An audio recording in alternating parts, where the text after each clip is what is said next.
So on my iceberg chart for Ed and Eddy, one of the entries I listed at the very bottom was Quickshot Ed Unsettling Vibes. And in my series for that, I explained my reasoning why. Now, in the comment section for that video, other people mentioned other episodes which also gave them vibes like that. They were all coincidentally from season 1, and those episodes being Full on Ed and Look Into My Eds. Now, I've noticed that they all share a lot of similarities, which is why in this video I want to go over them and try to pinpoint and explain why exactly, what makes them so off, if I can do that. The weird episodes of Ed and Eddy. Firstly, I might as well start with Quickshot Ed. Now, since I already talked about this before, I don't really want to do that again. So I'll just give a brief summary and you can look at the Iceberg series if you want the full thing. But what I complained about in there was that this episode, there's just so many weird things in it, like characters being over-aggressive and things just feeling murky or off, and characters having different designs for simply no reason. And a big thing too was how we got quote-unquote characters that don't really fit inside the show. Ed and Eddy, of course, is known for having such a limited cast, so if we see a new face, it's new or special or something. And this has that through the ape that's randomly on the calendar, and I guess also the dolls and weird dialogue, Jimmy saying how he wants to be the doll when he grows up.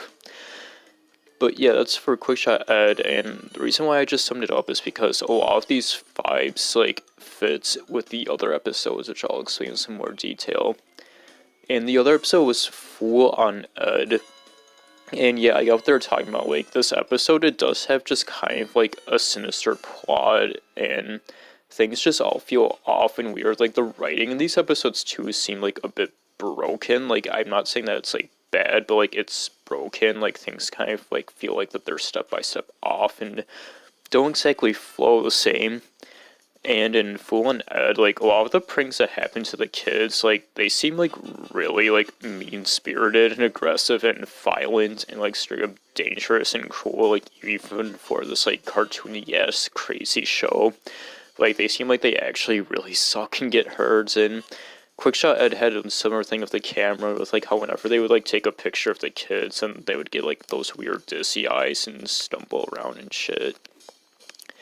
And yeah, then there's the prank master who is this ominous aura that you can't see, and they treat it throughout the episode as if he's somebody who isn't one of the kids in the cul-de-sac that we see normally. And you got that Joker face on the card who's almost a new person, so yeah.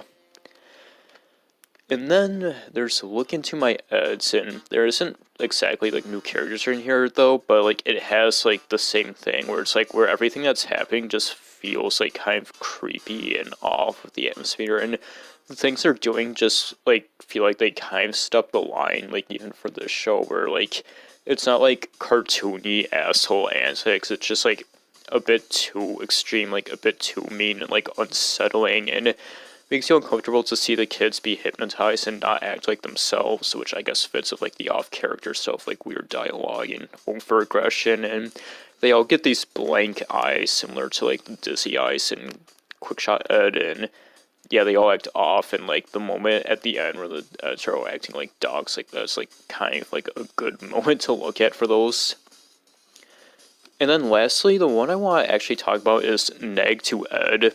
Now, on the iceberg, one layer above the Quickshot Ed one, I mentioned the wood scene in there and being scared of it, and yeah, that fits with all of this. It's overly intense and shit, and there's that weird effect at the very end, and I don't want to talk about it too much though, because obviously that moment is it's intentionally supposed to be creepy and shit, but it maybe works a little bit too well, and specifically the beginning parts where you just hear the Kinkers' voices over them and just their eyes kind of fits with the rest of the weird off, doesn't really fit the rest of the series vibes with this. And I think I might have mentioned this on the Iceberg series too during this entry, but later on there's a drawing done by Lee of her marrying Eddy, and I always said that the way this looked always made me feel weird and kind of not right. It's an adult Eddy almost, and yeah, just like the way he looks really off, and it doesn't feel like it fits with the rest of the show, like everything else on here, because like it's almost like a new face and shit, which you like never see on here.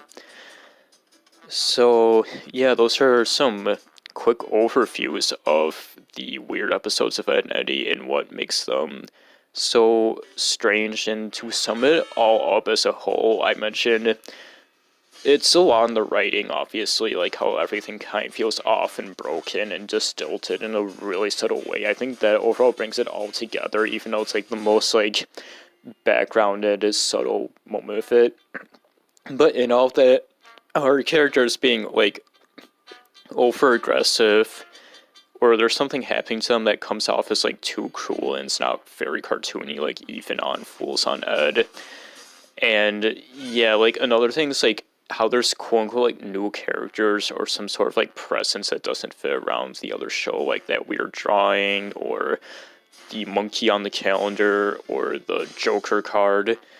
And like a big thing too that makes the characters seem like that they're getting like a bit too much done to them is like the visuals and designs on them. Like I mentioned weird eyes a lot, like those eyes just get to me, I guess, like the dizzy eyes and the blank eyes. I guess that's like a good sign that like there's something happening to them that goes beyond like the usual identity antics. And another thing too is like the different designs, mainly in Quickshot Ed, how like Rolf just has like a different outfit for no reason while he's like working. I guess you could say that's why, but like it's never been like established or elaborated on any other time. And Kevin in that biker outfit, which just adds to like the over aggression too. And I guess it's characters being in different new outfits for no reason that really gets to me, considering during the Rugrats Iceberg I also said that for Reptar's Revenge with what Tommy was wearing. But overall too is the season 1 vibes. Now, and Eddy's season 1 is like a, like as you see with like every show basically, it's just a bit different. And season 1 vibes in Eddy, like everything just seems like a bit more like calm and chill, and like they haven't fully established how they want like everything to work in this world yet, and what exactly they want to last. Like season 1 has weird shit, like those faces that we see on these episodes, and I guess like a random dog too, but that's not really like an Unsettling episode. But yeah, it's a lot like Simpsons and SpongeBob too in terms of how season 1 feels, with the more calmness and I guess also more emptiness. I'm not sure if I feel that exactly in Simpsons season 1, but SpongeBob I do. But with SpongeBob season 1, there's still more of like a friendly community vibe. And then he doesn't get that too much. Like it's still like a nice like little area, but like season 1 just especially feels a lot more quiet and empty. And usually it's not that big of a deal, but with this on top of like all those other negative horror things I mentioned, it's really exemplified and adds a lot to it. Which is why, like, the other season 1 episodes do just feel, like, a bit off, but, like, more calmed and not, like, weird, too, because they don't have all these other extra effects happening to it. I mean, the closest thing is maybe, like, the Mookie Boys and them surrounding Jimmy and shit. But yeah, that about does it for the spooky Eds and this overly upbeat ending music, and I hope I got my point across alright, as I always say. Anyways, I'll see you all next time. Bye-bye.